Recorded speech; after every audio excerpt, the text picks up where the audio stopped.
Welcome to the review of the CyberEdge 2017 Cyber Threat Defense Report. I'm Darren Miller, Senior Director of Worldwide Business Marketing at Webroot. I'll be your host for today's presentation. Thank you for your interest in this review of what IT security teams are doing to address the cyber threats they've encountered in the last year. Let me introduce our presenter, Steve Piper, CEO of CyberEdge. Steve is an information security researcher, author, and analyst with over 20 years of high-tech experience. Steve is also co-founder and CEO of CyberEdge Group, an award-winning research and marketing consulting firm. He holds a CISSP certification from ISC Squared and has authored over a dozen books on topics related to information security, network infrastructure, and big data. Should you have any questions during the presentation, please enter it in the question box within the GoToWebinar panel. We will read and answer questions during the presentation and after the presentation. And now, Steve Piper. Great. Thanks so much, Darren. I appreciate it, and thanks to all of you for attending today's webinar. And I do want to emphasize something Darren just said about asking questions. We love interactive webinars. The more questions you guys ask, the happier Darren and I are going to be. So please use that question field in the GoToWebinar interface as often as you like, and we'll definitely save time at the end and maybe even take a few questions along the way. So we're going to go somewhere around 45 minutes to an hour today, and what I want to start off with is telling you about this report. Now, some of you may have attended webinars hosted by Webroot over maybe the past year or two. As you know, I've talked about this report, but I'm sure many of you are new and are not familiar with this report. So let me start with what is this report about at a high level. Now, I think the best way to do that is to talk about a more well-known report that I think most or all of you are aware of, the Verizon report, specifically the Verizon DBIR, the Data Breach Investigations Report.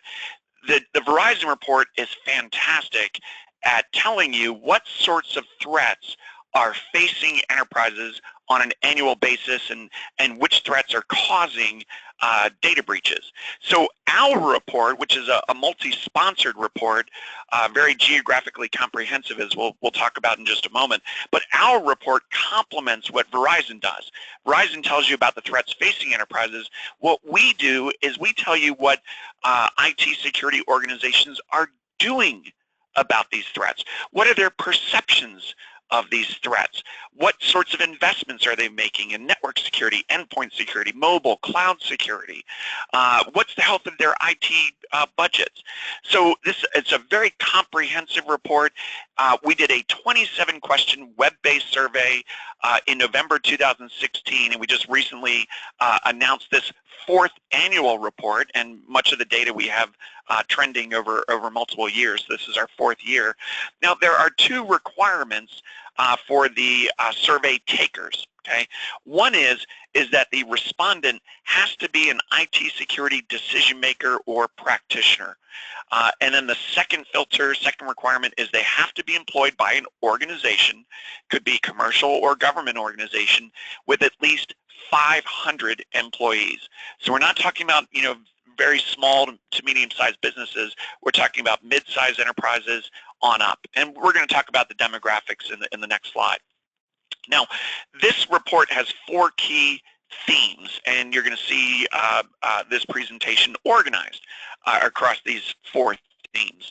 The first is the organization's security posture. In other words, their inherent ability to mitigate risks of cyber threats and cyber attacks. Number 2, perceptions of cyber threats and security defenses. Number 3, current and future IT security investments. And 4, IT security practices and strategies. So if you download the report, which we're going to tell you how to do that towards the end of the presentation, you're going to see the report organized with these 4 different sections. Now, this is what I think I can say this accurately. This is the single most geographically comprehensive vendor-agnostic security study in the industry. Okay. Yes, it's sponsored by multiple vendors, including Webroot, but the survey and the report is vendor agnostic. What I mean by that are no vendor names are referenced in the online survey or within the report itself. So it's truly a vendor agnostic survey, but it's also very geographically comprehensive. 1,100 respondents in the total survey population across 15 countries and 19 different industries. So on the left, you see the breakdown by country. Only 32% of those 1,100 respondents came from the U.S. So the vast majority of respondents were international. And we're talking North America, Europe, Asia Pacific, Latin America, and for the first time this year, we've added South Africa and a few countries in the Middle East. So every year this report gets bigger and more geographically comprehensive. It's also varies by organization size. So we have a pretty even distribution. The sweet spot here is 1,000 to 4,999 employees worldwide, roughly a third, a little bit more, third of the responses. But we have a nice healthy breakdown all the way up to more than 25,000 employees worldwide. So very much a very diversified, geographically comprehensive report. So let's dive in, and I mentioned there's 4 themes or 4 sections. The first is current security posture. Now what I'm going to do for each slide, and by the way, we don't have time today to cover all the data points in the report, but we're going to cover critical mass of them. And again, I do encourage you to download the full report. But I also want to take just one more quick step back. What's in it for you? Why should you care? What should you take away from this webinar? Well, what I would like you to do is I would like you to think about, look at the results here, and sometimes we're displaying results by country, sometimes by industry, sometimes globally, but think about what your response would be and how your organization feels about lots of these different topics so that you can compare your IT security organization with peers in your own country, within your own industry, or globally. So that's what I would like. I just want you to have a frame of reference and the ability to compare your organization with your peers. So first question here, how many times do you estimate that your organization's global network has been compromised by a successful cyber attack within the past 12 months? Now in parentheses here, you are going to see the sample size vary because as a best practice, whenever you do a research study, you want one of the responses to be don't know. You want to give the survey taker an out. You don't want them to just guess if they don't know.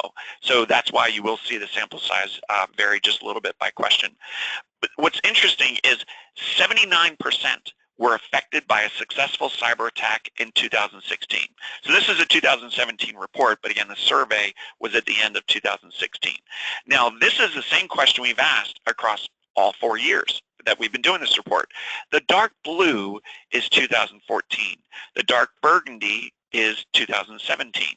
So if you focus your eyes in the top area, and I believe you can see my mouse move around here, so we have this dark blue bar, 38.1%. So the inverse of not once is, yes, your organization was compromised by a successful cyber attack. 2014, we had 62% of organizations compromised by an attack. In 2017, so 3 years later, 79%, so almost 4 out of 5, which I think intuitively that sounds about right. Maybe even a little bit on the low side, but these are, these are results of the survey. Roughly 4 and 5 were compromised by a successful cyber attack. Now, here's what's interesting.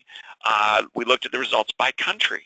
Okay, China we think about as the poster child of, well, maybe not these days in the U.S., but one of the poster children of nation-state, threat actors. Russia being, an obvious one these days, but China came up as being the highest victimized country. 96% of respondents said that their organization was compromised by an interesting attack. Okay. So let's look at the flip side of the equation here. So if 79% of the organizations reporting said that, yes, we had a successful attack in 2016, well, how optimistic are they for the coming year? Specifically, we asked, what is the likelihood that your organization's network will become compromised by a successful attack next year, in in 2017. So when we asked this question in 13 for the 14 report, the inverse of not likely and somewhat unlikely, this is 30 plus, let's call it 33, so we'll say that's 66. So roughly 34% felt it was likely. Okay, so in other words, 3 years ago, most of us were pretty optimistic.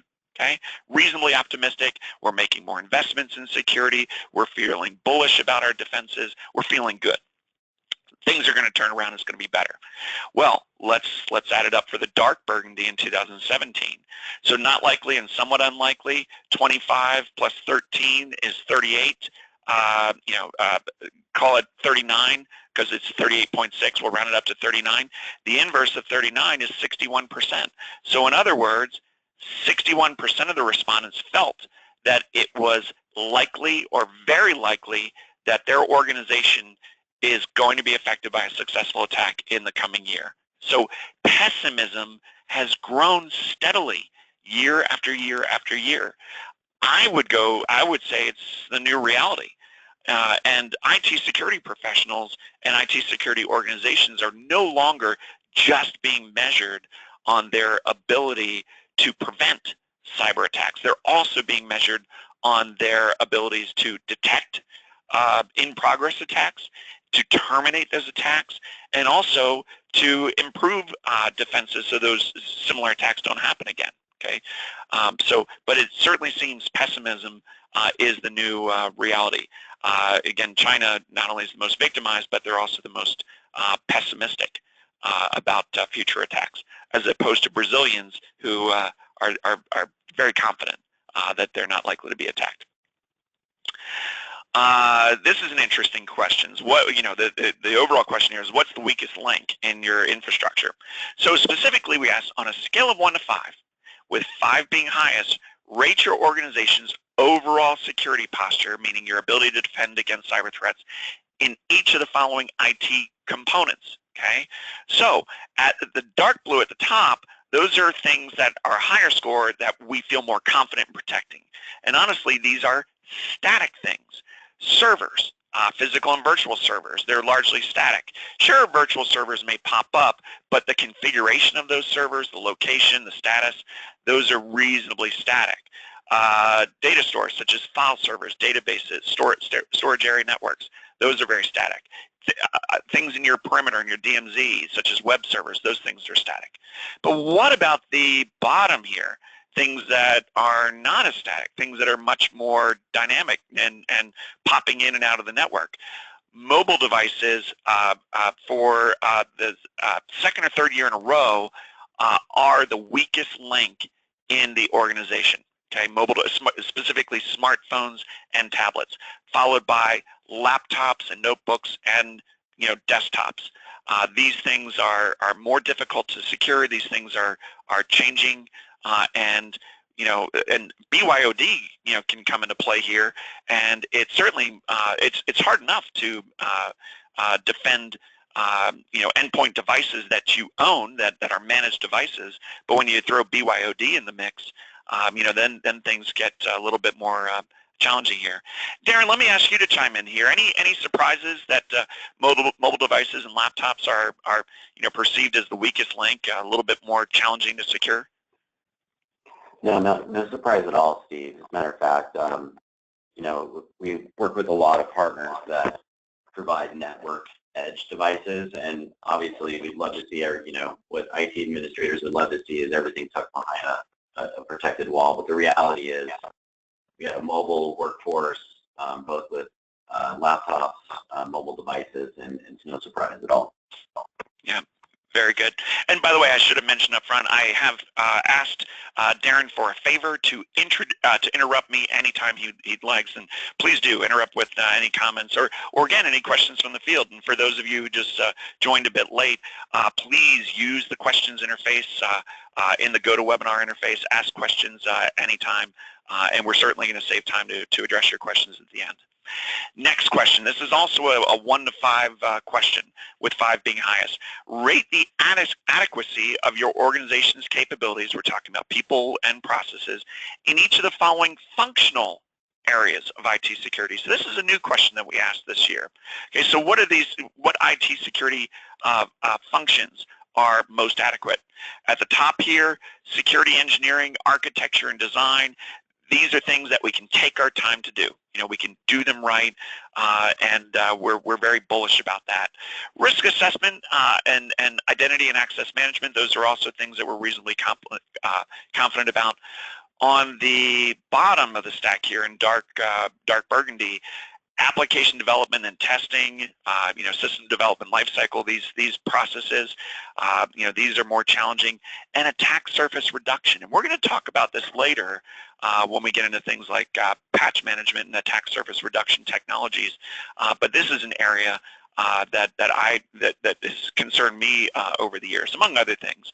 But these are processes that are more challenging to our respondents.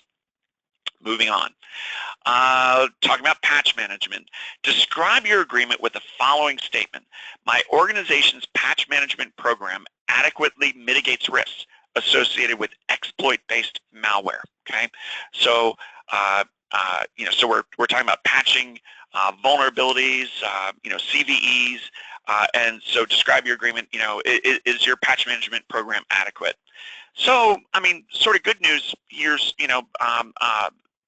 roughly a third strongly agree. They're very, very confident. But I'd like to see that higher. And part of what motivates my perception here is the Verizon report, the data breach investigations report. I remember a specific statistic, and I think I'm either going to quote this exactly right or pretty darn close, but it was in last year's report, something to the tune of 99.9% of the data breaches investigated by Verizon and its DBIR partners were related to unpatched vulnerabilities that were a year or more old. Okay, and so I think it's great, to invest in, detection, prevention, next generation technologies, and network security. We want the layered defenses, and that's great. But vulnerability scanning, patch management, these are things that have been around for years, but just because they've been around for years doesn't mean that you can take it for granted.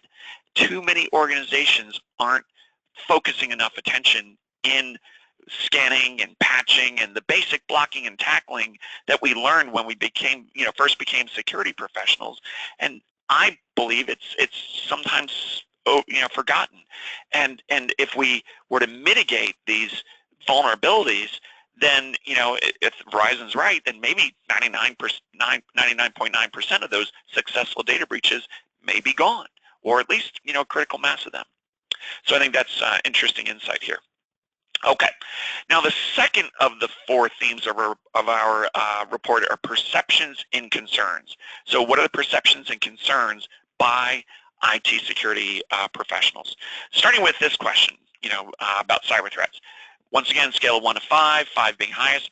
Rate your overall concern for each of the following types of cyber threats targeting your organization.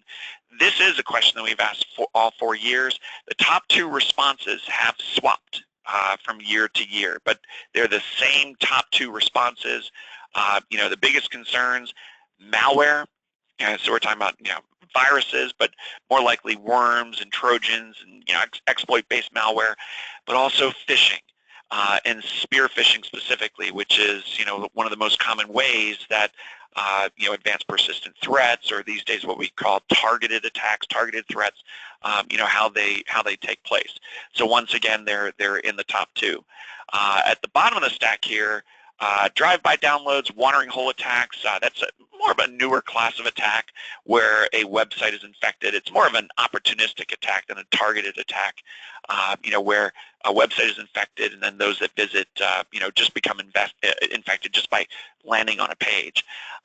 DDoS attacks, they've been around for a long time, but they're a lesser concern. 0 days.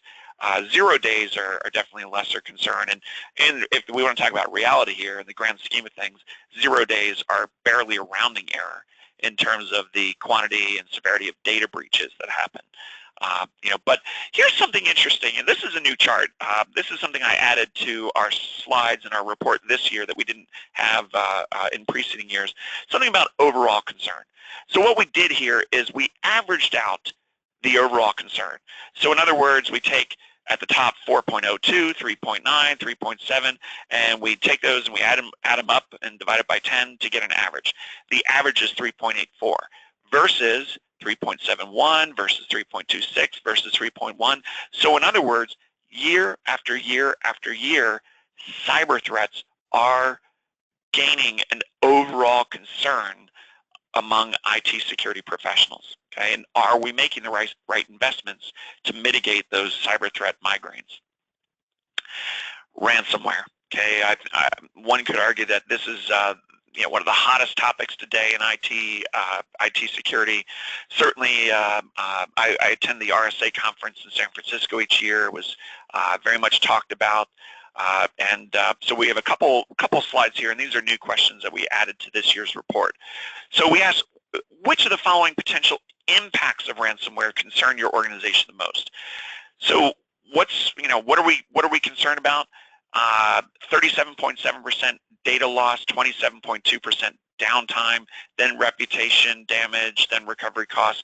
Interesting, revenue loss is of least concern. Okay, but there's lots of different concerns about ransomware. So we asked a second question about ransomware. If victimized by ransomware in the past 12 months, did your organization pay the ransom? Okay, maybe using bitcoins or some other anonymous currency to recover the data. So we looked at the responses, where the responses said, yes, we did something, and we learned that 61% of organizations were affected by ransomware. Okay, so not everybody's affected, but 61% of the organizations were affected in 2016. But here's sort of a silver lining. Thankfully, most, 54%, were able to recover their data without paying the ransom. Okay, through online backups or USB drives, through some means, so they were able to recover the data. Okay, but what's on the other side of that, of those that were victimized by ransom, 13% said, nope, we're not going to give in, we're just going to lose our data on principle, and 32.7% paid the ransom. Okay, a third. This is a billion-dollar, multi-billion-dollar industry, and are we making enough investments to mitigate those risks about ransomware? By country, what are you hearing about? Yes, go ahead. Is it one of those situations, where they get burned once, they pay the ransom, and then put in additional means to so that they can recover their data in a different way? Yeah, it's always the way, right? So you don't have an alarm system on your house, then you get a break-in, and then you learn your lesson, then you go out and you get an alarm system. And yes, I do feel that many organizations aren't leveraging the right technologies. They leverage technologies to detect known threats, maybe aren't investing in other technologies to detect unknown, never before seen threats, but also they're not investing in backup. Too many organizations are, they have their workforce with laptops, okay? And they maybe, during orientation, they ask the users, hey, go out and get a USB drive, and they just hope and assume that their users will get the USB drive, and maybe they'll be diligent, to back up. But too many organizations are not doing it the right way, and what, in my view, the right way is using a cloud-based real-time backup solution so that your data is always backed up in the cloud in real time, and organizations can manage that. This can be a managed service, and that way, if you do that, and then if you are affected by ransomware, and now your data is locked up, and then over time you get pop-ups that one at a time your files are being deleted. You know what? It's not the end of the world. Wipe your data, wipe your hard drive, re-image it, and then recover your data from your backup. So yes, I do feel too many organizations are hoping for the best, but not planning for the worst. Does that make sense, Darren? Yeah, that makes perfect sense. Yeah, good. And thanks for chiming in. Looking at by country, Mexico seems to be the most affected in 2016. China, again, they're at the top. Japan less affected by ransomware. Office 365. So many organizations are embracing Office 365 for email, for office automation. And so we asked a new question this year. Describe your agreement with the following statement. I am satisfied with the security measures offered by Microsoft to secure our Office 365 deployment. Now, Microsoft has multiple add-on solutions to detect threats and to secure your Office 365 environment. So are you satisfied with those solutions offered by Microsoft? So, sort of good news here is, between strongly agree and somewhat agree, roughly 4 and 5 are pretty confident, but only 1 and 3 is truly confident, strongly agree. And certainly this opens a window for security vendors to offer more robust and alternative security solutions to secure Office 365 environments. Okay, so if you're using Office 365, how bullish are you about just relying on Microsoft security? Love this question. This is sort of a what the heck is standing in your way question. And this is something we've asked in 4 years, and this is where I'm going to get on my soapbox in just a minute here, because this is sort of a hot button for me. Specifically, question, on a scale of 1 to 5, 5 being highest, rate how each of the following inhibit your organization from adequately defending itself against cyber threats. Okay, so in other words, hey, you're a security professional.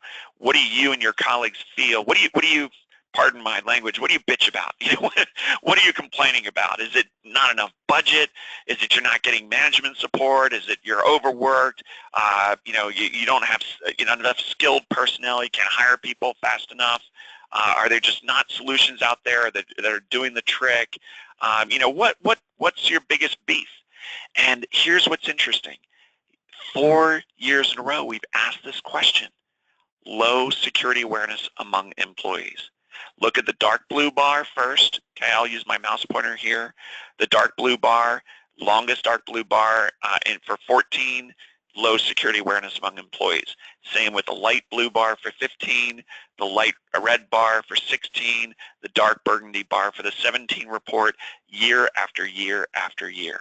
Okay, so here's the problem. We bring employees into the organization and we scare the hell out of them. Okay, we put them through orientation. We have, they get security training, might even take a little certification test. Maybe they'll sign a policy to agree to abide by the acceptable use policy of their organization. We'll tell them security is your responsibility. We'll, teach them everything we can, and then we forget about it.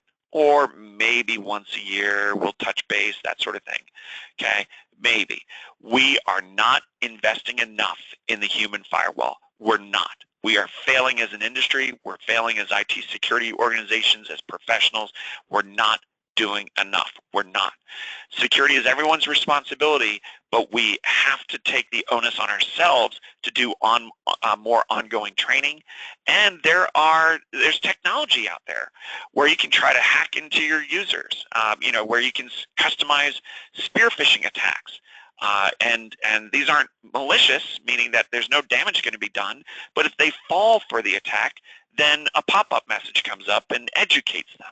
Maybe they watch a little video. So there is interesting technology out there that can help mitigate these risks. But aside from that, we need to invest more in training. We need to, do little quizzes, make them fun.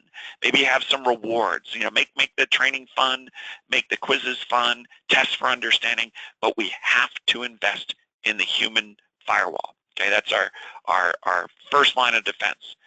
And then when that fails, let's think of our security investments as backing that up. But the human firewall really should come first. Third theme, current and future investments. Okay, so let's talk about the IT budget. Now, the overall IT budget, what percentage of the overall IT budget, and this is products, services, personnel, this is everything, the whole kit and caboodle. What percentage of the overall IT budget is dedicated to information security? Now, I remember years ago, maybe 6-8 years ago, I was attending, I think it was the Gartner Security Risk Management Summit, and you know, they anecdotally, I think they had a study, it was somewhere around 5%, 5 or 6%. Boy, have things changed considerably. Okay, starting with the dark blue bar, let's look at the longest dark blue bar. Okay, or this mid blue bar, the 2015. So the most significant slice here in 2015 was 6 to 10%. Okay, so that's already bigger than that 5% benchmark. Let's look at the light red bar. Now it's 11 to 15%, and then the dark red bar is still 11 to 15%. Now up here, the bars are getting longer for 16 to 20%, 21% or more. The bars are getting shorter for 1 to 2%, 3 to 5%. So, I mean, sort of good news for us as IT security professionals. I mean, not that we're happy about these increased cyber threat risks, but it certainly does give us job security. We know our organizations can't hire security professionals fast enough, and so as security vendors, and it's sort of good news that organizations are investing more in security technologies, but we need to be aware it is a greater slice of the pie. Retail. So on the right, we look at the top 7 industries here out of the, I think, 19 industries of the report. The percentage spending 16% or more on security by industry, retail, top. Largely because we're hearing about so many successful attacks in the evening news and in trade rags, followed by telecom and technology and manufacturing. A little bit later, we'll talk about the growth of IT security budgets over the years. All right, so now let's talk about investments, starting with network security. Specifically, which of the following network security technologies are currently in use or planned for acquisition within the next 12 months by your organization to guard all network assets against cyber threats? So the darker blue bars are the greatest percentage. The first column, and you're going to see multiple slides organized like this, so we see 3 columns here. The first column is currently in use, means we got it. Our organization is already invested in technology, it's already in production, it's currently in use. The middle column, plan for acquisition, meaning it's on our shopping list. We're looking at it probably within the next 12 months. Third is, this is something that's not really on our radar, something that just hasn't bubbled up yet, okay? So network AV, advanced malware analysis, how quickly sandboxing technology has caught on. Really remarkable. It's just skyrocketed in recent years. So we definitely have critical mass there. Secure email gateways, secure web gateways, web application firewall. These are technologies that have been around for many years. And keep in mind, this survey, it has very large organizations, 25,000 plus employees, and then smaller organizations, 500 to 1,000. So I think some of these technologies like WAF, you're going to see adopted more by larger organizations. Now, plan for acquisition, network security technologies that are very hot. Top of the list, honeypots, network deception technology. This wasn't on my radar up until a couple of years ago. So honeypots as a service, leveraging network deception technology, to gain threat intelligence, not only from threat intelligence vendors' perspective, but also inside the organization. Network behavior analysis, which used to be called NBAD, network behavior anomaly detection. It's been around for a while, but there's a twist on it. User and entity behavior analytics. So it's taking NBA one step further and looking at anomalies from a user perspective. That's very hot. Next-gen firewall, so consolidating IPS, intrusion prevention system with, leading firewall technology and application control. Next-gen firewalls is also very hot. And threat intelligence. So many organizations have leveraged threat intelligence to augment, to supplement the threat intelligence that vendors are providing. Okay, and it's really important to look at best of breed threat intelligence services. We're going to talk about that more a little bit later in the presentation. Okay. Similar question, but let's talk about endpoint security. Which of the following endpoint security technologies are currently in use or planned for acquisition? Top of the food chain currently in use, your basic AV, anti-malware, things that rely on threat signatures to detect known threats, or they may be vulnerability-based signatures to detect unknown threats, but targeting known vulnerabilities. This technology has been around for a long time, definitely reached critical mass. Advanced AV, anti-malware, this is newer technology to leverage machine learning, behavior monitoring, sandboxing technology. That's largely reached critical mass as well. Plan for acquisition, containerization, endpoint deception. Here we're talking about deception technology again, self-remediation for infected endpoints, and digital forensics incident resolution. Same question for mobile. Which of the following mobile security technologies are currently in use or planned for acquisition?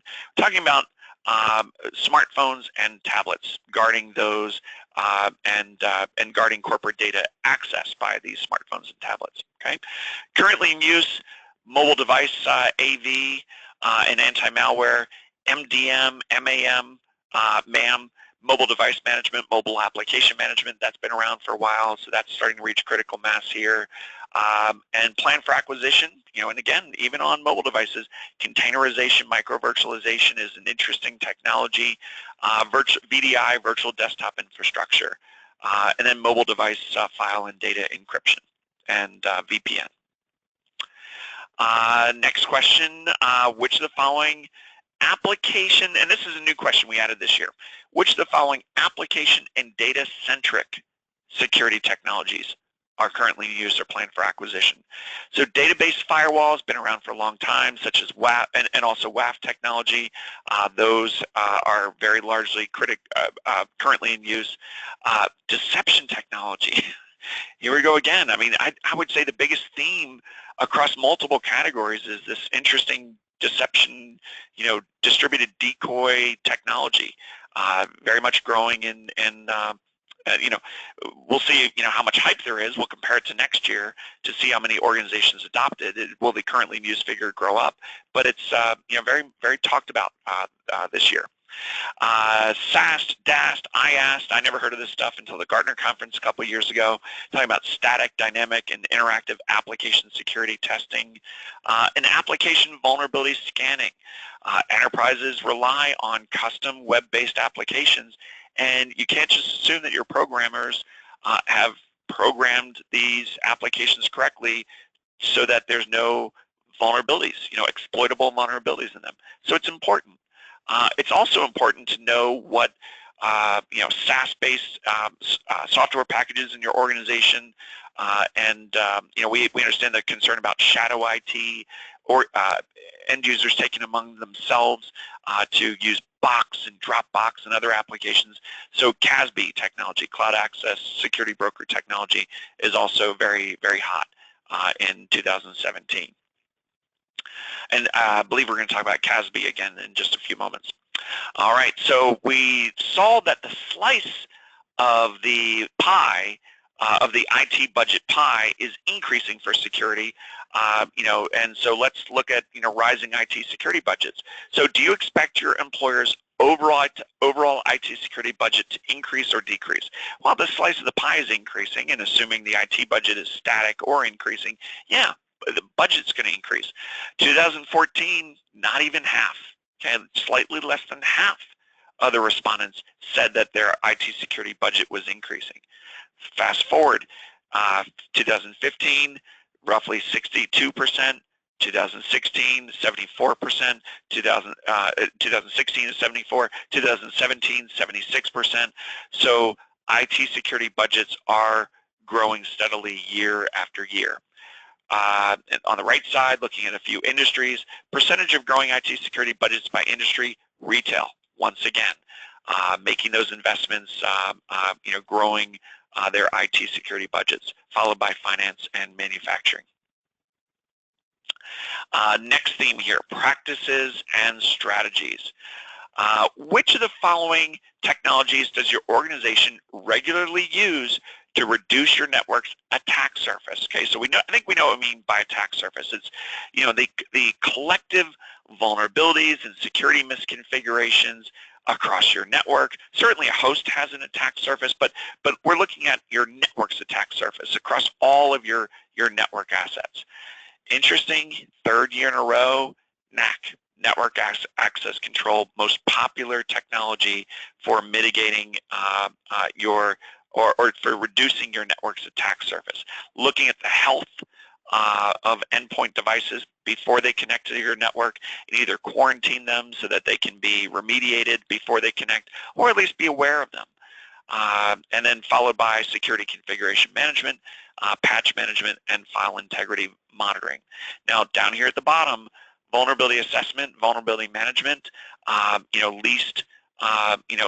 least used technology. This goes back to what we were, back to that stat in the Verizon report. If 99.9% of the data breaches investigated by Verizon and its partners, are resulting from unpatched vulnerabilities a year or more, are we investigating in our vulnerability assessment, vulnerability management program? Well, appears here it's not. So I fear that we're investing too much in the next generation this and the next generation that and the flashy things and whatever, and I feel like we're just forgetting about the basic blocking and tackling. Scan often, patch often, and train our human firewalls. Next question, on average, how long does your organization retain full packet traffic data to assist with network forensics investigations? So this is technology, security analytics platforms out there that record every packet that traverses the network, at least every packet that these devices are configured to capture. So how long are we retaining this data? Most frequent response, between 2 and 4 weeks, but only 1 in 5 retain full packet traffic data for more than 4 weeks. Certainly longer is better, okay, but these boxes are expensive. They're very beefy, so that's, if you have security analytics platforms and you're curious about how your organization compares to your peers, well, now you know. Threat intelligence. So I talked about this earlier, how important it is to leverage very reputable third-party threat intelligence to supplement the threat intelligence provided by your vendors, but also for investigating threats. It's an excellent tool for researching threat intelligence within your own organization. So what's motivating security buyers to buy, to acquire third-party threat intelligence? So specifically, select the following reasons your organization has integrated commercial and or open source threat intelligence into your existing security infrastructure. Third year in a row, we're motivated most by blocking threats, to improve blocking, and then to improve detecting and improve investigating. But it's also very useful for reducing unwanted, unauthorized traffic by blocking, these threats at the firewall before they even get into the network, and then also improving enforcement of usage policies. We talked about UEBA earlier. It's certainly a hot technology for 2017, but why are organizations investing in this technology? So select the following reasons your organization operates UEBA technology. This is a new question this year. Number 1, to detect account hijacking. Very interesting. So Joe Blow in accounting logs on in New York, and then 5 minutes later logs on in Paris. How's that possible? But another reason, to detect data exfiltration, to detect privileged access abuse and excess access, and then beyond that, detecting insider threats, to improve your SIM's contextual awareness, and to further analyze SIM data. So lots of use cases for UEBA technology. I mentioned I'd talk about CASB again. Select the reason your organization operates CASB technology, Cloud Access Security Brokers. Top of the list here, second year in a row, to prevent unwanted data disclosures. Okay, so users taking it upon themselves to use box and Dropbox and sending a link, and then not realizing that that link in an email may be forwarded to someone else who's not authorized to access that data. Also to detect advanced threats, to discover unsanctioned cloud apps. We talked about shadow IT, to maintain regulatory compliance, and to granularly control access to cloud apps. This is pain that we're feeling everywhere, the global shortage of talented IT security professionals. So we asked, this is a new question, which of the following strategies does your organization practice to overcome the worldwide shortage of qualified IT security talent? Top of the list here, leveraging external vendors and or contractors. So they could be security providers, where MSSPs, managed security service providers, they could be independent contractors, but that's the #1 way, followed by increasing compensation or employment benefits, followed by transition and retraining employees. So maybe you have an IT person, maybe it's easier to hire network IT professionals, and then maybe you can train them. Send them to CISSP schools, send them to other training courses, and retrain them. And then the small slice of the pie, my organization is not experiencing a shortage. So the inverse of that is 89% are feeling the pain.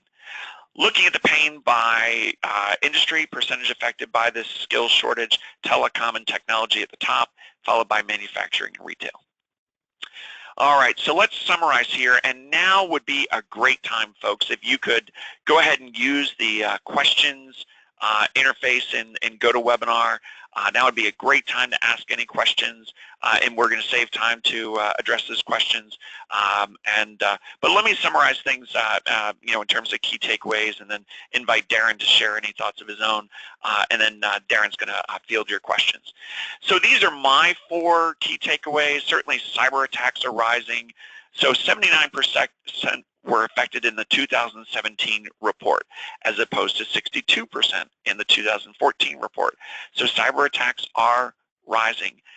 Optimism is dwindling. Pessimism is also rising. So 61% believe it's more likely than not that your organization is going to be compromised in the coming year, versus 38% 3 years ago. Ransomware is absolutely a nuisance. One of the hottest topics today. 61% of organizations were affected. The silver lining here is most didn't pay the ransom and still got their data back because they invested in backup technology, presumably online, cloud-based backup technology that encompasses all of your workforce. That number needs to rise. But the last takeaway here is, I still believe we certainly need to make those security technology investments, but we're not investing enough in our human firewall. 4 years in a row, among, 8 or 10 different choices, the top choice for what's standing in the way is lack or low security awareness among employees. This is something we can fix, okay? Train more often, potentially leverage in technology to help you assess how well that training has gone. So Darren, any takeaways before we talk about how our guests can download the report and an infographic, and then we'll take questions. Any closing thoughts, takeaways from your perspective?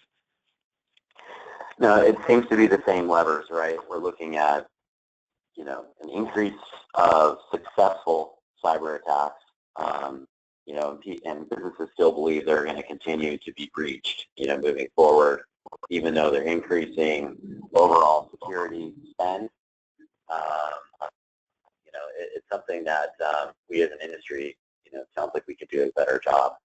But I think the biggest factor here is this human firewall concept. So it's not only, in my mind, the employees that need security awareness, but the other part of the human firewall is the fact that there's a huge dependency on security skill set within the IT industry, and there's a massive shortage there.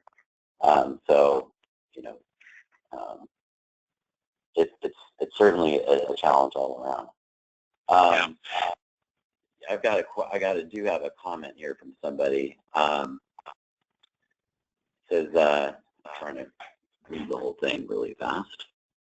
Sure.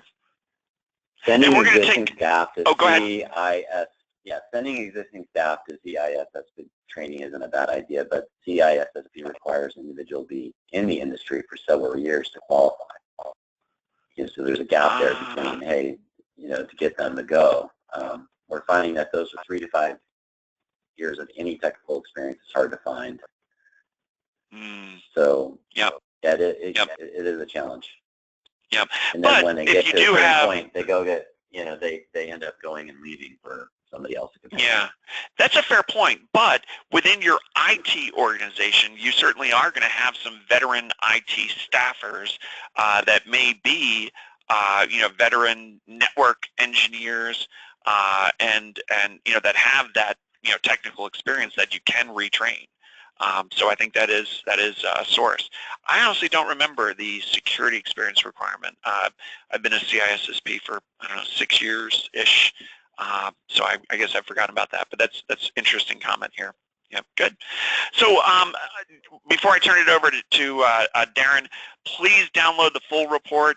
And we have created a custom infographic for Webroot, which, by the way, we're very grateful to have Webroot as a returning sponsor for our Cyber Threat Defense Report. Webroot is an outstanding research partner and a very impressive vendor. And so, and on a personal note, I've mentioned this to Darren before, my family is protected. Our computer assets, my wife and my 2 daughters, all our stuff is protected by Webroot. But please download the full report and this infographic. Go to webroot.com/2017-CyberEdge-report. And then you can download everything you need there. So Darren, I'm going to turn it over to you. Then any questions from the field? Yeah, there's no more questions. I really appreciate your time, Steve. And just for the audience, in the next day or so, you'll receive an email from us with a link to the defense report and the infographic as mentioned. We'll probably be making the webinar available again for replay as well. So we appreciate your time and your interest in attending the 2017 CyberEdge Cyber Threat Report. Thank you very much. Thanks again.